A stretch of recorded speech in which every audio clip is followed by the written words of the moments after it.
everyone! Abby here and welcome to my YouTube channel. For today's video, hindi po ako gagawa ng song cover, but instead, gusto ko pong i-share sa inyo kung anong recording set na meron ako and how I edit my song covers. So if you're interested in this video, just keep on watching. Subscribe!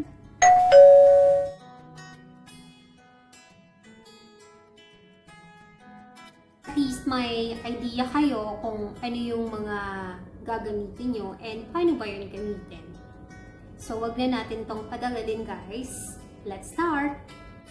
Ito na nga yun guys, sinasabi kong recording set na meron ako kung ano yung ginagamit ko. Siyempre meron akong DM800 Professional Microphone Condenser. Maganda din yung quality niya. Pwede na sa mga gustong mag-start gaya ko. And so for 4 months ko na siyang ginagamit since nung nag-start ako ng cover ko. So eto, kasali na siya yung stand of course. And this filter also. And the mic itself. And the foam filter. Ayan. And meron din akong stereo headphones.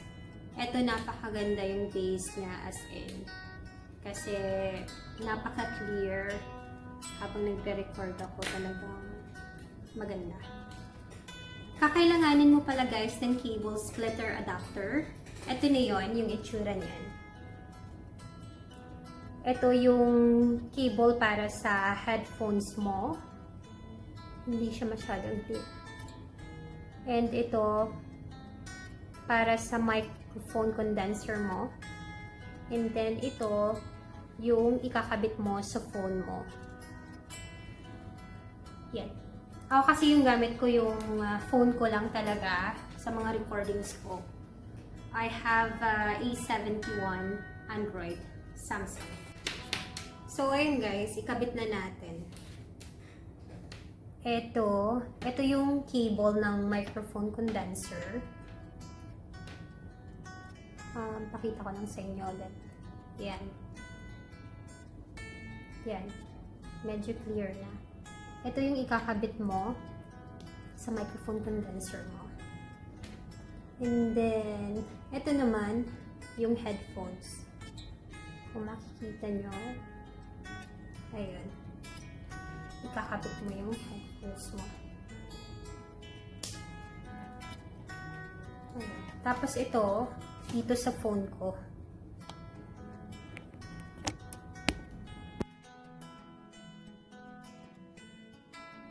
So, ayan na. Gumagana ba? Hello, sound check. Hello, sound check. May pagbabago ba, guys? Ang napansin ko lang, guys, yung parang mas luminaw lang siya since nung kinabit ko yung jack sa phone ko. Yung mga unnecessary sounds parang nawala.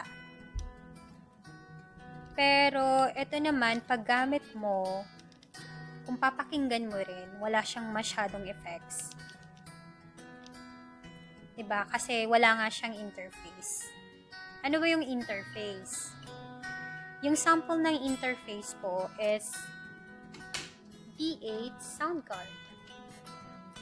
Oo guys, meron ako nito pero hindi ko siya ginamit pa sa song cover ko kasi hindi nga ako masyadong marunong magtimpla ng sounds nito. Siguro gagawin ko siya pag nag-live stream na ako. Yung mga samples pala ng song covers ko guys na walang interface, ayun yung since nung nag-start ako from Someone You Love cover. Tingnan nyo na lang yung mga videos ko hanggang A Million Dreams cover. Yan, wala yung interface. So, ginagawa ko lang talaga siyang live recording. For this time guys, let's proceed sa ating screen recorder para maipakita ko sa inyo how I edit my song cover using Bandlab. Tara, let's! Welcome sa ating screen guys. So, ito na nga yung sinasabi ko sa inyong Bandlab application na free lang siya sa Google Play.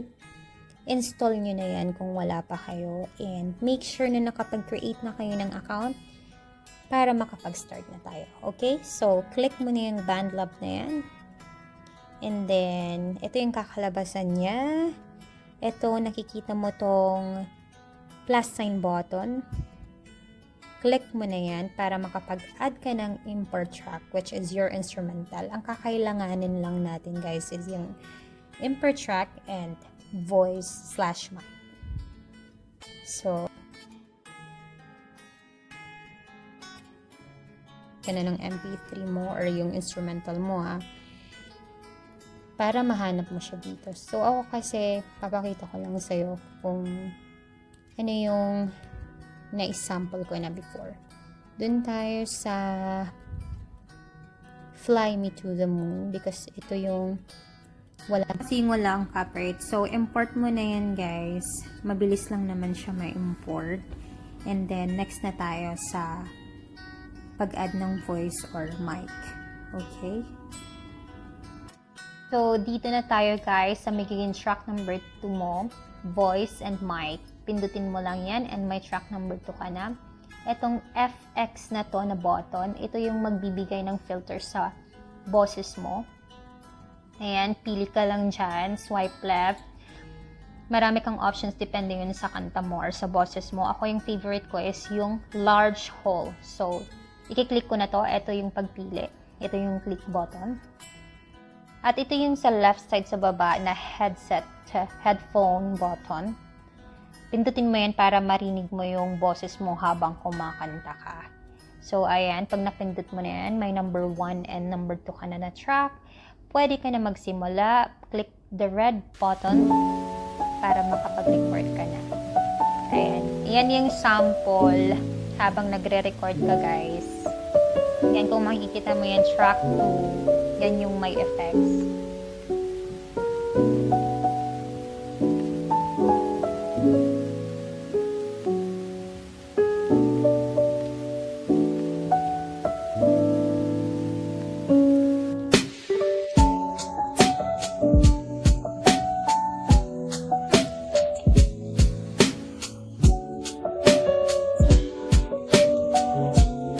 So, for example, guys, tapos ka ng kumanta. So, stop mo na lang siya.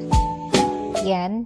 Then, swipe left ka muna para mapakinggan mo yung nirecord mo. Ako kasi usually yun yung ginagawa ko. Tapos, dyan sa left, dyan sa baba, yung tatlong guhit, kung makikita mo, i-click mo yan bago mo siya pakinggan. Then, ito yung lalabas. Click mo lang yung S. Dito mo kasi malalaman kung andun yung boses mo.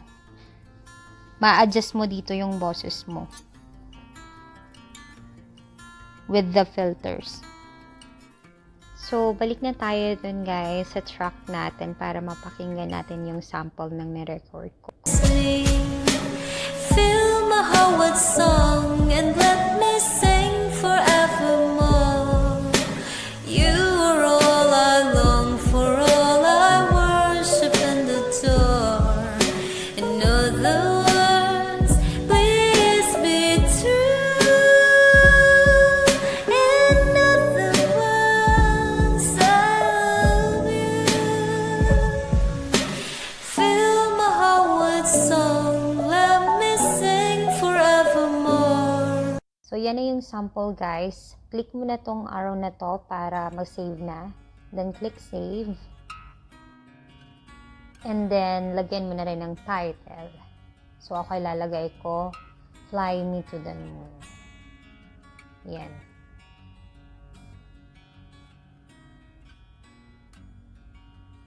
And then, save ulit. Yan, nakasave na siya sa Bandlab mo.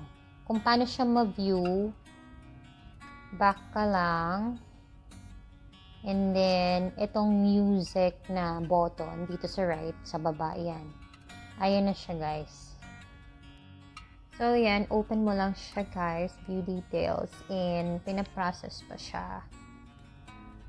Ayan. Hintayin mo lang. Minsan talaga matagal siyang i-process kasi sinisync pa siya. After nito guys, pag na-process na, pwede kang maglagay ng mas magandang filters, tinatawag na edit mastering. Ito, click mo lang to, yan, edit mastering. And then, yan yung options, CD quality, enhance clarity, kung nakikita nyo. Bass, boost, or yung original song na nirect mo. Ako, favorite ko yung CD quality. Pag nakapagpili ka na, click mo na lang yung check. And magpa-process siya ulit. Yan. So, pili ka lang kung ano yung mas masasatisfy ka.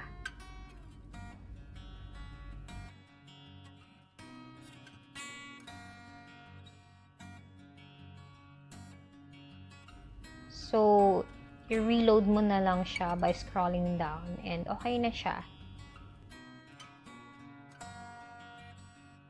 Pag okay na siya, save mo na siya by clicking the share button and download audio. And then, save mo muna siya sa drive kasi hindi mo siya masisave sa music player mo pag hindi mo siya sinave sa drive. Yan, sinisave ko siya sa drive. Pangalanan mo. Yan. Then save. Ayun na. Your one file is being uploaded. Ayun na. Open mo na yung drive mo. Then, eto na siya, guys. Fly me to the moon. And from drive, i-download mo na lang siya. Yan. Eto yung download. So, pupunta na yun sa music player mo. Before I forget nga pala guys, ilalagay ko na lang yung mga links ng aking recording set, including the spectrum that I have. Kasi maraming nagtatanong din kung saan ko siya nabibili. Actually, all of them, I got it from Amazon. So, that's it for today's video. I hope may mga natutunan po kayo kahit papano. And if you like this video, i-like mo na yan. And syempre, share mo na rin sa mga kakilala mo para may mga bagong matutunan din sila. And don't forget to subscribe if you haven't subscribed yet to my channel. Just click the red button down below and notification bell beside para updated ka sa mga videos ko. So once again, thank you so much for watching. See you on my next video. Bye!